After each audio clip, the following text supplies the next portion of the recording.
Things in that Liverpool dressing room are not right. The identity is gone. Add in how much Liverpool had spent, and the leadership concluded that a major reset was needed. The club wants to move away from the slower possession-heavy approach that defines Slot's second season, and return to something much closer to the aggressive high-intensity football that made Liverpool one of the most feared teams in Europe, and that search led them directly to Andoni Iraola.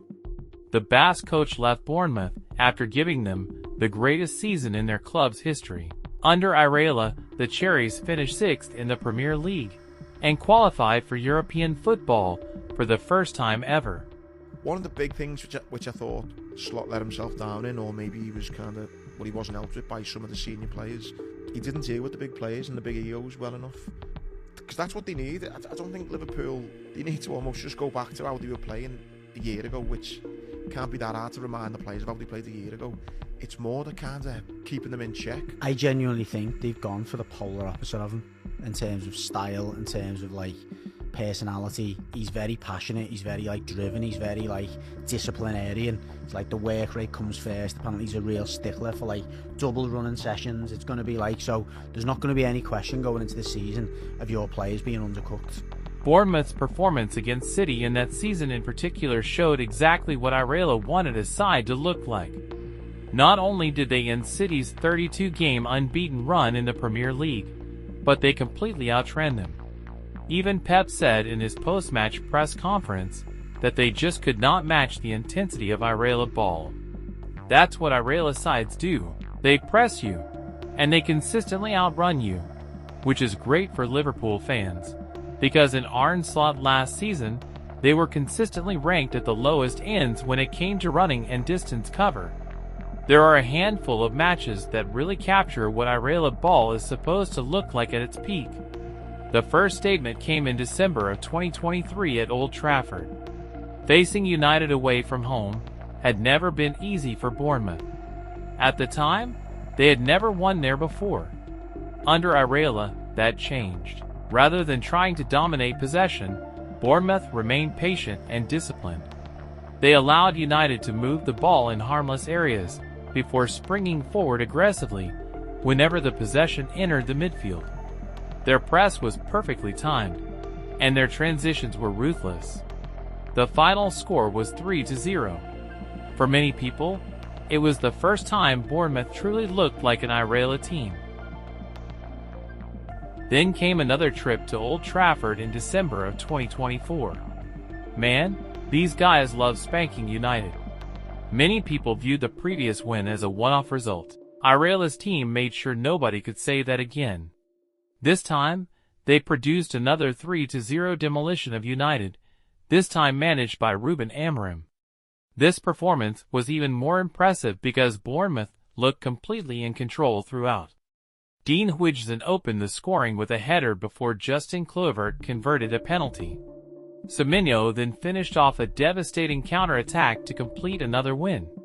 Then you have their performance versus Arsenal in the 2026 season. Rather than going into a straight pressing battle from the opening whistle, Bournemouth showed a level of tactical maturity that has become a trademark of Iraola's later teams. Once he's had more time to instill his philosophy, the Cherries remain compact and disciplined. If the playing style is similar to what Iraola's been playing, where it's front foot and all that, regardless of whether they like him or not, if they're enjoying being on the pitch more and they're getting better results and the way that they play is better and they've got an identity, that will help the players. They allowed Arsenal centre-backs to just circulate possession in harmless areas, while carefully blocking the passes that mattered the most.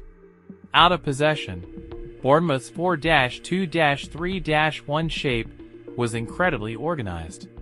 Their midfield remained narrow and compact, making life extremely difficult for Declan Rice and Zubimendi to dictate play.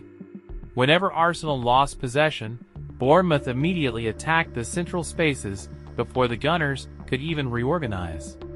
The opening goal perfectly captured the plan. Even after Arsenal equalized from the penalty spot, Bournemouth never abandoned their approach. Many smaller teams would have retreated and settled for a point. The result was impressive, but the performance was even more impressive. For Liverpool supporters watching from afar, matches like the Arsenal win felt very familiar.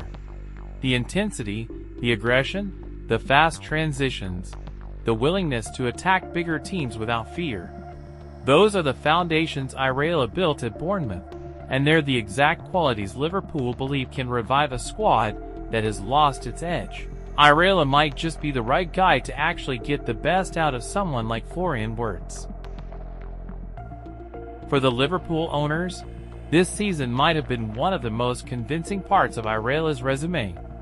Anybody can look good when everything is stable. The truly elite managers are the ones who can lose their best players, rebuild on the fly, integrate new signings, and still improve. That's exactly what Iraola accomplished. His final season at Bournemouth proved that his success was not built around one generation of players. It was built around a tactical framework, a culture, and a coaching methodology that consistently elevated whoever stepped onto the pitch. And that may be the biggest reason Liverpool believe he's the right man to rebuild a squad that had lost its way. If you enjoy our video, don't forget to hit like to help this video reach to other football lovers, and hit the subscribe button to follow for more interesting videos about football stories. See you in the next video.